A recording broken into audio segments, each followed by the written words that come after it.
Hey everyone, welcome to another deep dive with me. Hi, everybody.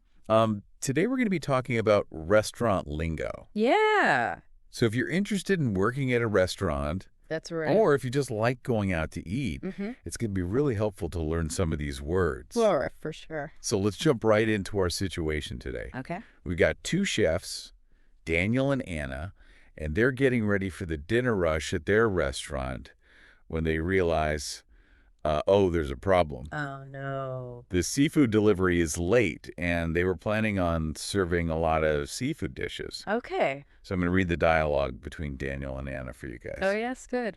All right, so it'll be both Daniel and Anna. Awesome. Anna, we have a problem. The seafood is late. Oh, no. We need to modify tonight's menu. What can we do? Don't worry, we can improvise. Okay. We have plenty of beef in the fridge. Okay. How about an alternative main course featuring beef? That's a good idea. Yes, and I'll brief the wait staff about the changes before the doors open. All right, so that was a pretty short dialogue. Yeah, But it had some really important words in it. it did. So what'd you think of it? Well, I think Daniel and Anna handled that situation pretty well. Yeah, It sounds like they're a good team. for sure. They didn't panic. They just, came up with a solution. Right. And they're gonna, tell everybody about it. So Exactly. no one's confused. Yeah, so they had a problem, they identified it, they figured out a solution, and they're communicating it. Right. So really good teamwork there. Absolutely. Now let's look at some of the vocabulary. Okay. So one of the first things Daniel says is, we need to modify tonight's menu. Yes.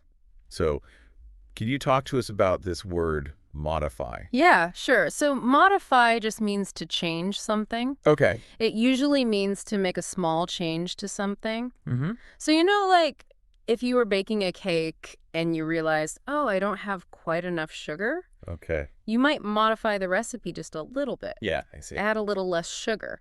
Or maybe add a little bit more or something else. Right. So you're not completely changing the recipe, Exactly. but you're making a small adjustment. That's right. And in this case, Daniel and Anna, they need to modify the menu Yeah. because they don't have the seafood. Yeah, exactly. They need to make some changes so that it reflects what they actually have available. Right. So modify is a really useful word. I feel like I use it all the time. Yeah, me too. It's especially useful in situations where, things don't go exactly according to plan, Mm-hmm. and you need to make some adjustments. Absolutely. Okay, so let's move on to the next word. Okay. Daniel says, don't worry, we can improvise.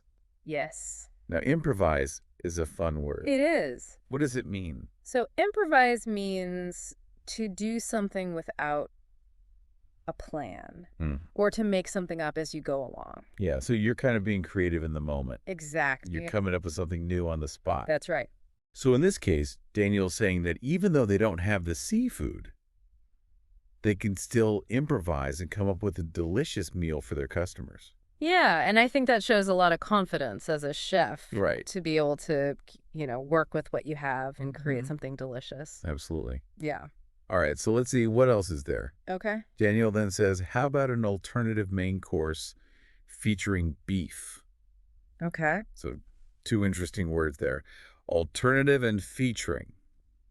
Yes. What does alternative mean? So alternative means another option or another choice. Right, so it's like saying, okay, plan A didn't work, Mm-hmm. so we need to go to plan B. Exactly. So the alternative main course is the plan B in this case. Right. Okay, and featuring. Featuring just means to include or to highlight something. Yeah, so the alternative main course is going to include beef as like the star of the dish. Exactly. Yeah. Makes sense. So they're modifying the menu by choosing an alternative main course, which features beef. Yeah, that's a good summary. Okay, great. And then the last word that I want to talk about from this dialogue is brief. Yes. Daniel says yes, and I'll brief the wait staff about the changes before the doors open. Mm-hmm. So brief is a verb in this case. Yes. What does it mean? To brief someone means to give them a short explanation or summary of something. Okay, so it's kind of like giving them the key information. Right, just the important detail. Yeah, so Daniel's going to tell the waitstaff, hey, the menu has changed. Here's what you need to know. Yep, yeah. but he's not going to give them like a long explanation or anything like that. Right. He's just going to give them the essential information. So brief is a really useful word, Yeah. especially if you're in a busy environment Yeah. where you need to communicate information quickly and efficiently. Absolutely. Okay. So those were some of the key words from this dialogue. Mm-hmm. We had modify, improvise, alternative, featuring, and brief. Yes. And we saw how Daniel and Anna used those words to solve the problem of the late seafood delivery. Right.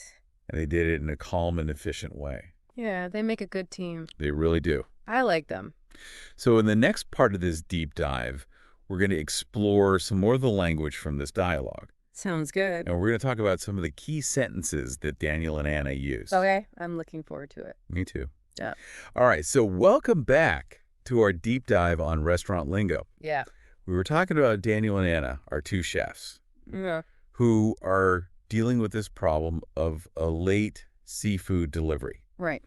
And in the last part, we looked at some of the individual words they used. Mm-hmm. Now, I want to look at some of the phrases, some of the sentences that they used. Sounds good. So one of the first things that Daniel says is, we need to modify tonight's menu. Yes.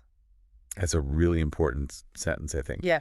Because it sets the tone for the whole situation. It does. It shows that Daniel is taking charge.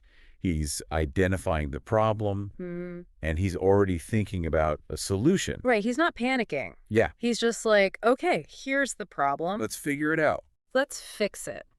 Yes, so that sentence, we need to modify tonight's menu, is a really useful one to know. It is. And you could use it in all sorts of situations, not just in a restaurant. Yeah, absolutely. Like anytime you have a plan and something changes, you can say, okay, we need to modify the plan. Yeah. So let's think about some examples. Okay. Like, let's say you're planning a picnic All right. and it starts raining. Oh, no. What would you say? Well, I guess I'd say something like, oh, looks like we need to modify our picnic plans. Yeah, exactly. Maybe we should eat inside. Right. Or, you're going on a road trip Okay. and you get a flat tire. Oh. What do you say? I'd say, well, this is going to modify our travel plans a bit. We're going to have to stop and change this tire. Yeah, so you see how that sentence, we need to modify, whatever it is? Yeah. It can be used in all sorts of situations. Absolutely. So really keep that one in mind. Okay. All right, so let's look at another sentence from this dialogue. Okay. Daniel says, don't worry, we can improvise. Yes. So what do you think of this sentence? I like that he's reassuring Anna. Yeah. He's saying, don't worry, we've got this. Right. We can handle it. Just like he's saying, we're chefs, we're creative, we can figure something out. Exactly. And then that word improvise is just so great. It is. Because it really captures that spirit of thinking on your feet and being resourceful. Yeah. So that sentence, don't worry, we can improvise, I think is a really empowering one. It is. It can help you to stay calm in a stressful situation. Absolutely. Because it reminds you that you have the ability to adapt, Yeah. to come up with a new plan. To be creative. Yeah.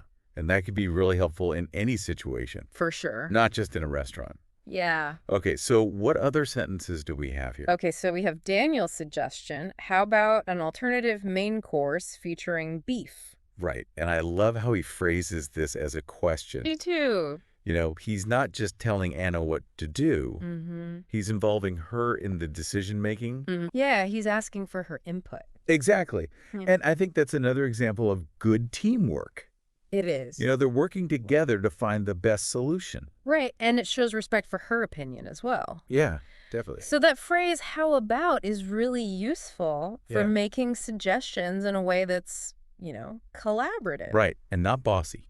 Exactly. Yeah. So remember, how about Arguably, if you want to make a suggestion to somebody? yeah, how about we do this? Exactly. Good. All right. So let's see what else.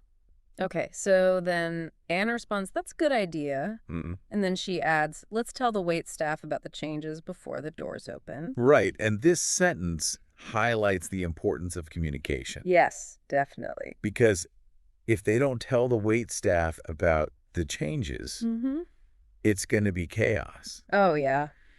the waiters are going to be telling the customers about dishes that aren't available. Yeah. And the customers are going to be disappointed. Nobody wants that. Nobody wants that. Yeah. So it's really important to keep everyone informed, Mm-hmm. especially when there are changes. Right. So that sentence, let's tell the wait staff about the changes, is a good reminder of that. Absolutely. So in this part of the deep dive, we've looked at some of the key sentences from this dialogue. Yes. And we've seen how they illustrate important concepts like teamwork, problem solving, and communication. Yes. And we've also talked about how you can use these sentences in your own life, Right. even if you're not a chef. Absolutely. So in the next part, we're going to wrap up this deep dive. Okay. And we're going to talk about some of the key takeaways from this whole conversation. Sounds good. Okay. Welcome back to our deep dive on restaurant lingo. Hi again. So we've been talking about this situation with Daniel and Anna Yeah. and the late seafood delivery. Mm-hmm. I feel like we've learned a lot from them. Me too. Even though it was just, a short dialogue, Yeah. it was packed with useful language. It was. So let's kind of recap what we've learned. So first of all, we saw how important it is to stay calm Right. under pressure. Right. Daniel and Anna, they didn't freak out Yeah. when they realized the seafood was late. They didn't. They just, took a deep breath, Mm-hmm. assessed the situation, Yeah. and started working on a solution. Exactly. And I think that's a really valuable skill. Absolutely. Not just in a restaurant, but in life in general. For sure. And then we saw how important teamwork is. Right. Daniel and Anna worked together. They did. They communicated Yeah. clearly, they listened to each other, Mm-hmm. and they came up with a plan that they were both happy with. Exactly. And I think that's another, really important thing to remember, Mm-hmm. that teamwork makes the dream work. It really does. Yeah. And then finally, we talked about the importance of communication. Yes. Making sure that everyone is on the same page, Mm-hmm. especially when there are changes. Absolutely. Like in this case with the menu. Yeah. They needed to tell the wait staff so that the customers wouldn't be confused. Exactly. So good communication is essential It is for any successful team. for sure. So those were some of the key takeaways from this deep dive. Yeah. And we learned all of that from just one short conversation. It's amazing It is, isn't it? how much you can learn from just listening to people. Right. And I think that's a good reminder for all of us Mm-hmm. to pay attention to the language that people use, Yeah. especially in real life situations. Right. Because you can learn so much. Absolutely. So thanks for joining me on this deep dive into restaurant lingo. You're welcome. It was fun. And we'll see you next time for another deep dive. Bye, everyone. Bye. Thanks for joining the conversation here at Kaz English. We hope you found it fun and informative. Don't forget to check out kazapp.uk. That's kazapp.uk for more tips, resources, and interactive practice. Keep exploring, keep chatting, and we'll catch up with you again soon.